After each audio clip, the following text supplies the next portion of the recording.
African spirit. So, in my hand, I have a box.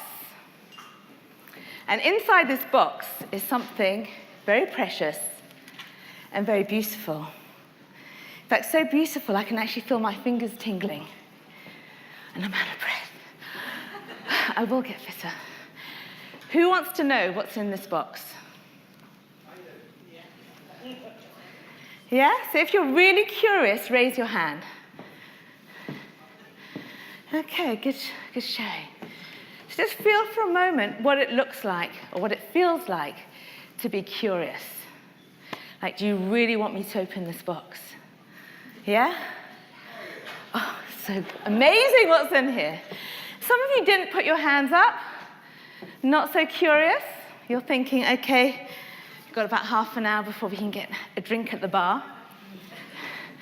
And that's life. We have moments of really deep curiosity, and we have moments of slight disengagement. And in the case study I'm going to show you, I want you to reflect and think about what levels of curiosity do we take and have with our clients? And what is the impact of that? What happens when we are truly curious, and what happens when we're not? And in this case study with RCL Foods, I know for certain when I'm really curious and really engaged and really asking those questions, the opportunities expand, the business expands, we're working in synergy and partnership together. And in those moments where I've been distracted, other clients have been calling me, other issues, that's when I've missed opportunities. Being human, up and down we go with the flow. But let's just be aware of the correlation that I really do believe exists between curiosity and success. So we'll see how we go. We'll see how great you are. And I'm going to actually show you what's in this box. So for now, I'm going to ask you to hold that place of curiosity and maybe sustain it with this presentation, because if you do, you'll be much more engaged. So I'm going to share a case study called about an organization that is very dear to my heart, that I've worked with since 2014, called RCL Foods, based in South Africa. So I have a feeling we have quite a big South African contingency here. So for all those South Africans, whether you're born in South Africa, whether you're a South African practitioner, whether you've been to South Africa, can you stand up for a moment, please? Because probably spot them from the dance. Okay. Even if you've been to South Africa, if you've felt the African spirit. Now, while you were in South Africa, our beautiful land, did any of you dare to taste a delicious Omar rusk? Yeah? Or yum yum peanut butter? Or even a spoonful of salati sugar? Yeah? Or, not for you guys, but the others, rainbow chickens? Now, all of these, you can take a seat, thank you. All of these products, and many more, are products of RCL Foods. So they're very commonplace products that people often don't know, but it all falls under the umbrella of RCL Foods. So I'm going to show you a presentation or a case study on that. And there's three key areas that I'd like you to consider during this study. The one that we've been talking about is curiosity. The other one is partnering, which we've seen how fantastically Nicola's demonstrated that the partnering, the on-time partnering, and the solutions that came out of that. Because would you say that you had that curiosity all the time, knowing what was the need of the business in that moment to be able to deliver the right blended solution? And the third point is about value. So as an organizational psychologist, what's really key to my heart is measuring impact, proving impact. Sometimes the clients say, no, don't bother, we know this works. And say, no, but it's really good to prove it and give that messaging back to the business. Even if it's good for them and their own career to be able to present back those results upwards in the organization. So I'm going to show you an example of that as well. So who are RCL Foods? I'll give you a bit more understanding of that. The CEO, Miles.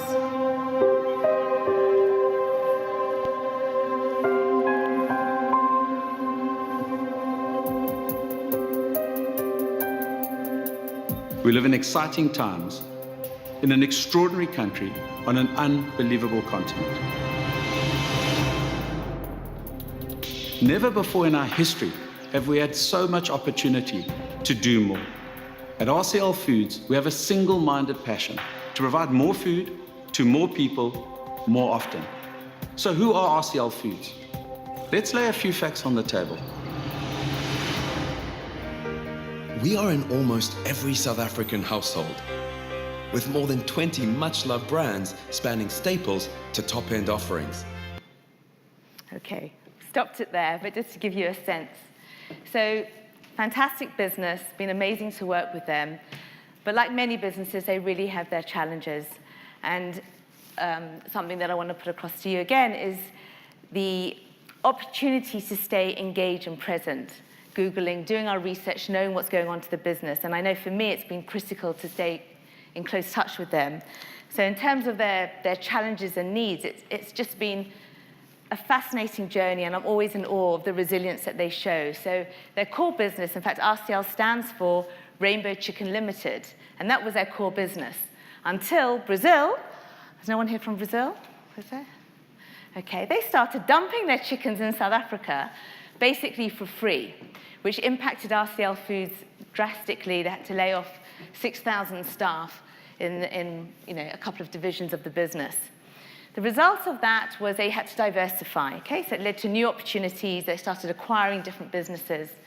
And then, of course, the next challenge with that is when you have many different businesses, how do you integrate those very different cultures to create one company? And there was a lot of kind of silo team working going on, or lack of team working.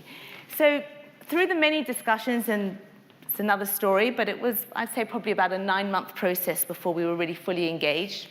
And really supporting them with a lot of complementary and pilots and workshops and coaching so they could really understand the value, because in fact they had used insights throughout the organization. It was a very common language. There was a lot of reticence about changing and making that shift. But when they became clear, they shifted wholeheartedly. But what they asked from me is to say, okay, Nicole, we want you to embed our way culture. It was they spent lots of time creating this new culture, and they were launching it, and they wanted to use Lumina as a way to really plant it throughout the organization. They needed a much more engaged and united workforce. They wanted to convert the leadership to create more authentic leadership, and they had a whole series of leadership standards that we were working with them on. And then, of course, team collaboration, get people out of the silo working. So that's what we started. That was my initial kind of remit. This is the RCL way. So this is their the culture that they wanted to embed. So if you can read that, or maybe I'll read some of these for you, but you'll get a sense, as I'm reading them, where would you place this on our beautiful Lumina mandala? So we want our people to have more impact, to be more brave, more curious, more open, more speed, more you. At the top there, it's all about being maverick, about being change agents, challenging the status quo. So what colors come to mind? Lots of yellow, okay. And in a moment, I'm going to ask you, where do you think the organization lie? As has been a theme throughout the last couple of days. Not up top. But just before I go there, to show you this wonderful man, Derek van der Kerk. He's the sugar exec, so he's the head of sugar for the business. In fact, has very high red energies. In fact, most of our red qualities, he's up there, been through quite a transformation journey, and has this wonderful balance. And you can see him here really handing out food to impoverished kids, which now they do regularly. He set up and orchestrated lots of schemes. And he's busy, and he spends time really giving in incredible, meaningful ways. So this is where we would put our the RCL way qualities. I did an exercise with them, mapping them onto our wheel, and you can see a bit more of them more clearly. And now we look at their team wheel. So I'm about to show you 3 levels of leaders. So they have foundational leaders, the first level. I mean, there's other levels below that, but they're all part of senior. Foundational, senior, and executive leaders. And this is their leadership mandalas. Okay? So very, very similar to what we've all been talking about that we're consistently finding. So what is a challenge that comes up when you I mean, I'm sure you all have the same with your clients, where they're saying, come on guys, come on leaders, we need you to be these Mother Teresas. We need you to be empowered, great, sensitive, high listening, manage your teams well, and go on these courses to improve their emotional intelligence. But this is what you find. And the challenge is, of course, we have these leaders saying, but hang on, you want us to deliver to the bottom line, you want profitability, you want us to sustain revenues, but you also want us to do that. I mean, is that what you find? Is that a typical kind of complaint that you'll get with your leaders? How do I do both? So they're very good at delivering, and in fact, a lot of the people, because the leaders here, they're managing factories, farms, farmers. They're industrial. They're working on product development and getting it out there into the field. And they're down here making sure all those operations work, and they're saying, stop now. We need you to elevate and start being more creative, conceptual at the top. So it's not easy. And through this process and these conversations, they were really able to have another view on their culture, actually. So instead of us just pushing and driving, more on the yellow, to say, let's really celebrate these gifts. Let's really celebrate the unique gifts that you have that the organization absolutely needs as bottom line. And then let's see how we can create moments of being maverick, out of the box, innovative. And it's been very successful, and I'll show you some of those. So there were basically 3 key initiatives, a bit like Nicola's. I was engaged in seeing your different things. So these are the main 3, but there were lots of other kind of spin-offs that came of it. So the first one was to work with their leadership, but engaging with a client. The first question of the client is, but you know what, there's no way that you can integrate Lumina into the leadership program because that's kind of done and dusted. We use Gibbs, which is one of the top business schools in South Africa. They're already rolling it out. It's a closed door to the process. So with a Hassan of curiosity, saying, well, okay, that's really interesting, that's fabulous. Let's engage. Let me understand their program. Let me see what they're doing so we can understand what else needs to happen. And through being in that place of curiosity and exploring and engaging, I helped them see that we could integrate Lumina into the Gibbs process, and we qualified 15 people who were Gibbs coaches, so that when they ran their leadership process, we would come in with our 90-minute upfront session. They ran kind of a 4-day process, group coaching, another 4 days. That process happened 3 times over a year. But by being in that conversation, by really understanding what was going on, we integrated it beautifully. And coming out of that, all of those leaders say, right, we want to have a deeper dive. We need more than the 90 minutes. They've got a grasp of their portraits. They had one-to-one group coaching. But then they went to do team workshops with their own teams. So they started off 2 days, then it varied between 1 to 2 days. And then we had one-to-one coaching with then a follow-up 1 day, typically about 6 to 9 months later. So that became a typical process. And we've now run about, I think we're on about 86 of these team processes. And they've already engaged many for next year as well. The third initiative was they wanted the Lumina methodology to be integrated into their leadership strategic workshops for their executives. And again, when we talk about partnering, so instead of us being scared and moving away that this box has been ticked, they said, but we want something very different. We don't want the standard, we want out of the box. And I think, well, okay, what skills do I have and my team have that we could really create for them these wildly creative out of the box events? But so what I suggested is let's outsource that. Let's bring in another company who specializes in these creative activities where they would do these amazing things like throw them in this bush and they'd have to find their way out of there with all sorts of things chasing them. And they wanted this real high level of excitement, but integrating Lumina and focusing on their strategy.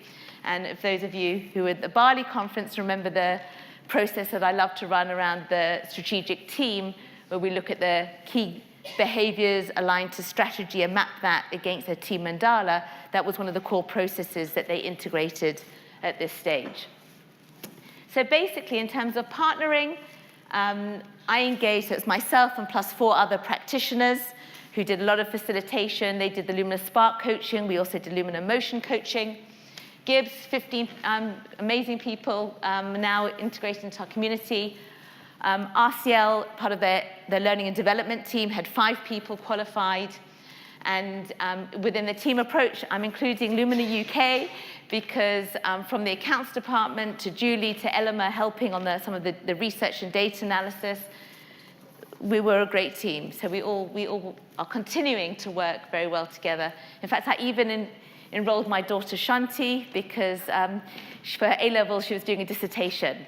And I know that the analysis needed a good few hundred hours of work to do. And so I enrolled her, and she did a lot of the analysis, and she got an A star on it.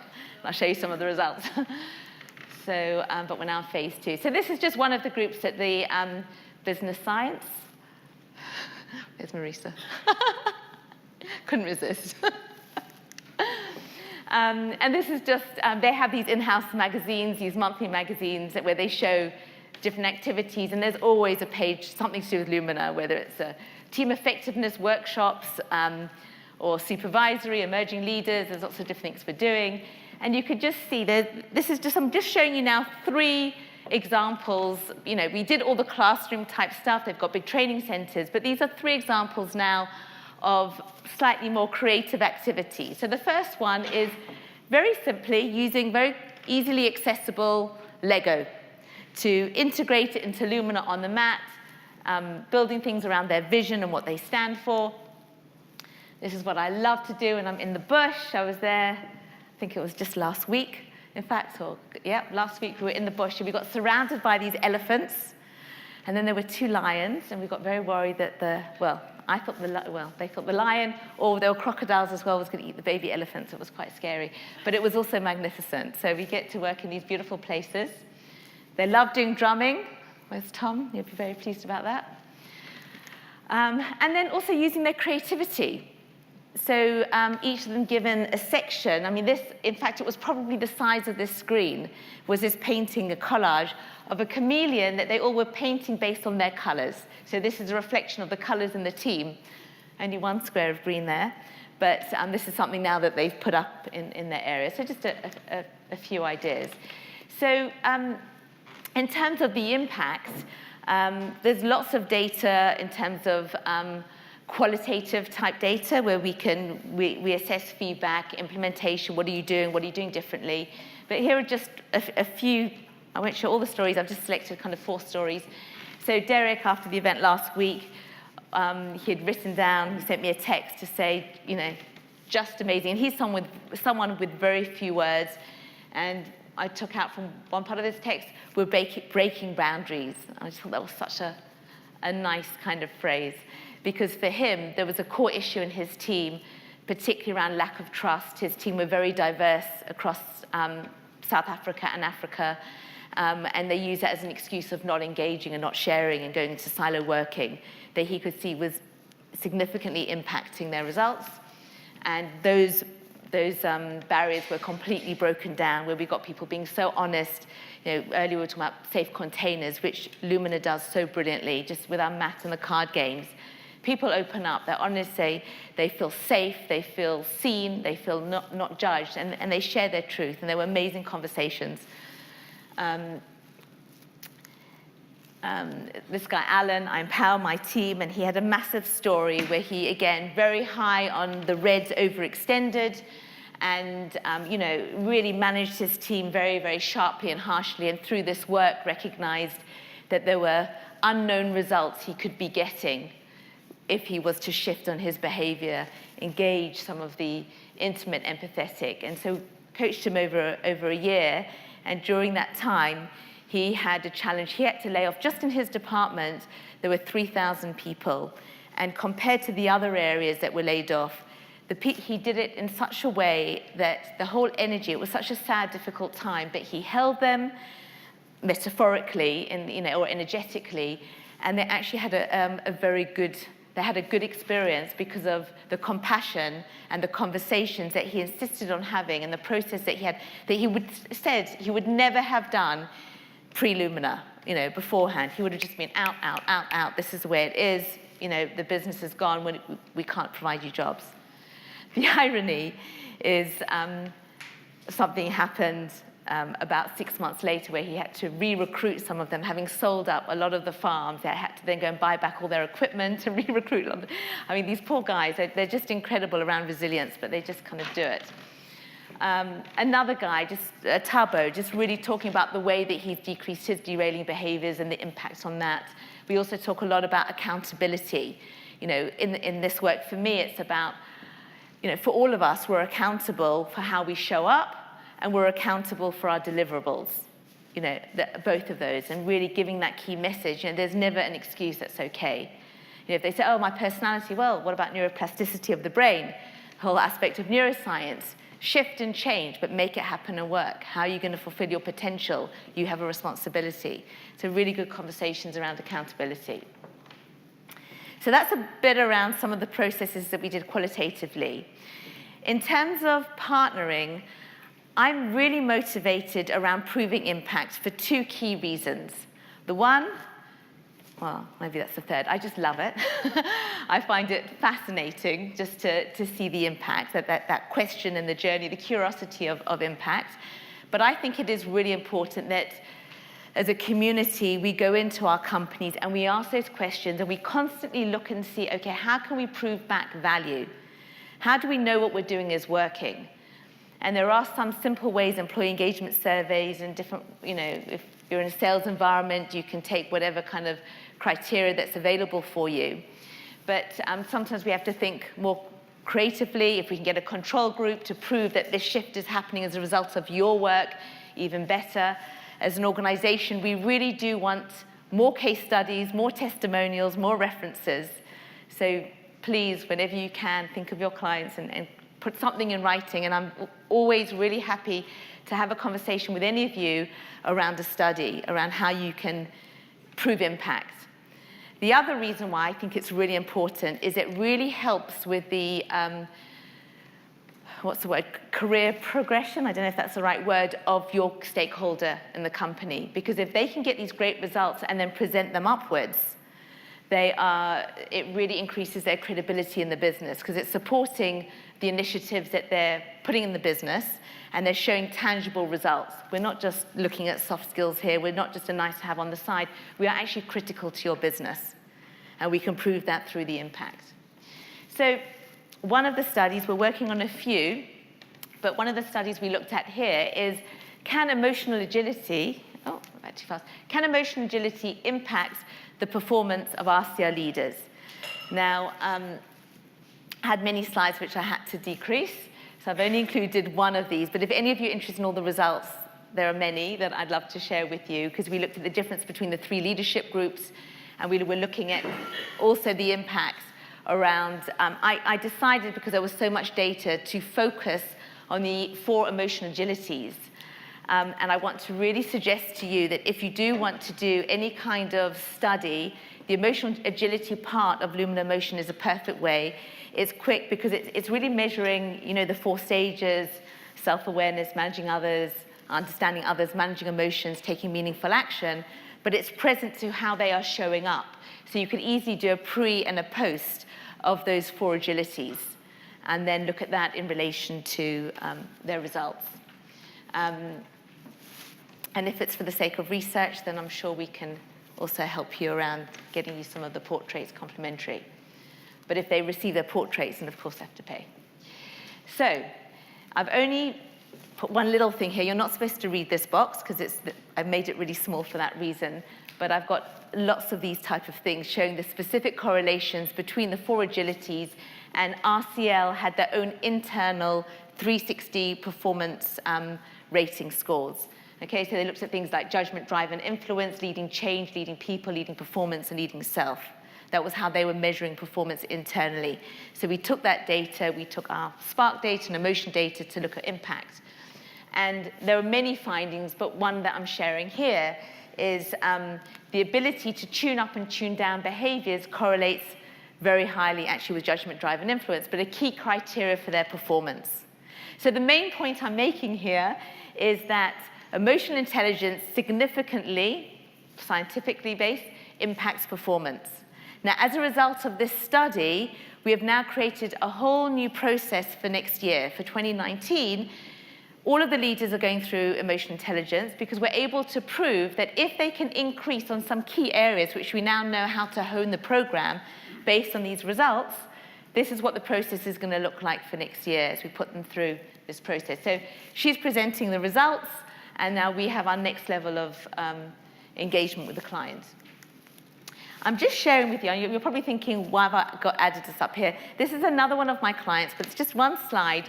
But all I did is I simply looked at their employee engagement index. I started with this client. They scored 32%. This was the finance and HR department. They were the lowest globally, okay? They moved from 32% to the highest, 91%. And the senior leader, Patrick, who was one of the lowest, 55, moved to 100% and actually won this award of Employee of the Year.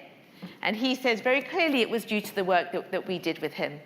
But they say that even better than getting this trophy cup was that the fact that for the first time ever, the marketing department invited the finance department to their Christmas party. So they really felt they made it. And what they did is they used the whole principles of Lumina to change the way that they engaged. They were hated by everyone in the company, and they hated everybody else, and they had all these judgments flying backwards and forth.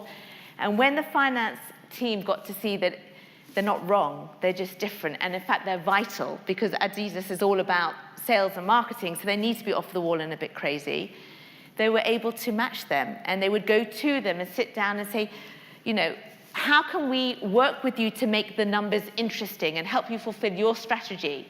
They got rid of all of their data tables and spreadsheets, and they started doing more engaging presentations, but they started partnering internally with the other areas.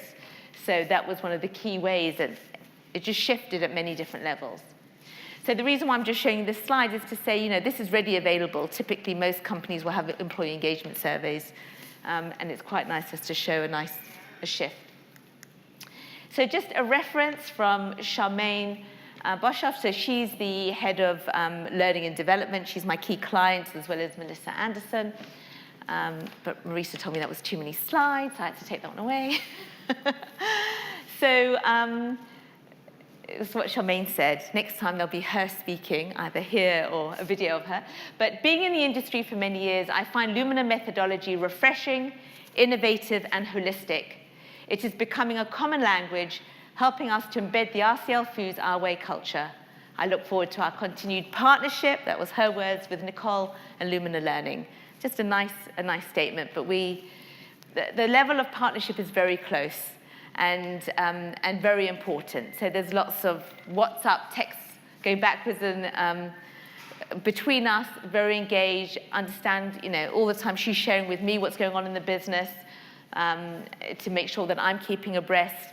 And you know, we just have a really good relationship. But I have many stakeholders. She's one of them. And I also think that's very important when we work with our clients, that we have many different connections, especially when they're big businesses. So we have our tentacles out, we know what's happening, and partners, so that when you do have other people working in the business, part of your contracting with them is to ensure that they feed back to you key messaging or, you know, key insights that came out of any engagement, so that you can always inform that back into the business, make sure that there's that two-way relationship whereby we are enabling them to learn as well through our work. Yeah, I'd say the value of curiosity for me is definitely ensuring that we've got now a whole next step for next year. These are some of the new programs that are happening, working in all areas of the business. I mean, there's over 22,000 employees, and they want everyone to touch Lumina, both with spark and emotion. That's the journey. So, the box. Any ideas? There were some real clues in there. There were some pictures and clues. Did anyone see it? Has anyone got any idea what's in this box? Chocolate. A chocolate? I wish it was a chocolate. Huh? A chicken? Looks a bit like a chicken. An egg? No? Okay. So it is, in fact, a wild swarm of beautiful chameleons.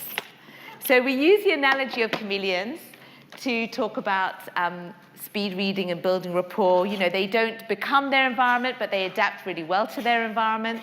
So they change their colors depending on where they are, which is a key message of what we're trying to engage them. And they make every little chameleon slightly different. And the people who make these are amazing. We call them NGOs in South Africa, but it's a charitable group, and all the money goes towards supporting people with HIV and AIDS. So if any of you are interested in having of these, they're very inexpensive as well, then we can also order them for you. So it's made by this charity in Durban, in South Africa. But it's, I do find that people like having things on their desk. Here are some other things that we do. They love our Splash app, so they all use this, and then I make the booklets after the sessions, whereby we'll kind of screenshot it into a booklet. Then when they're working together, we'll have each person's page. They all agree to this, that they'll share it. They use this for peer coaching. We'll have their team wheels at the back, and then I love doing I'm sure you all do the communication charters, which sometimes put the splash next to them, but you know, their key strengths, their development areas, their support, and then giving each other feedback as well, and that also goes in here. These are some other things we've developed, which is integrating our way key areas with our colors, and at the back it's just got I commit to more. So during the session, they're always writing down what are their key insights, key actions that they're taking away, and they'll use that for their checkout. So these were my key messages: to be curious and create curiosity, and to be aware of that link, and to be honest with ourselves. You know, I can absolutely see periods where I was less curious and other people got in there with some other solutions that Lumina could have taken that place. True partnering, really listening, really caring, and they feel that authenticity. Understanding their business all the time, keeping present, and then proving impact to create additional value. So that's one of the mad, crazy teams. They love partying, they love the colors. But any questions from anybody? Nicola? Nicola? Oh, yes. You need a mic. It's coming. There you go. There you are. Hello. Yeah, I just was interested. You use art. You use painting. I went on a workshop recently that was around art and innovation, and it was incredibly liberating. I don't think I'd gone anywhere near making anything with art for about 30 years, probably. And I just wondered what responses you have to that piece. It's interesting, because I often think which group. I mean, all the solutions or the designs are very much, customized for the different groups. And this group that said they wanted, I was quite surprised. But they loved it. They're very engaged. I think it releases the childlike part of us. So having had the experience I've had here, I think it's something that really works well. I suppose it depends also how long you do it for. It doesn't have to be such a long process. It can be just part of it. But I think also them having something that they take back as a memory. But yeah, lovely. Yeah, thank you. Is the bar calling? Well, we can chat later. If anyone's got any other questions, I'm very happy to chat about it. So thank you. Okay.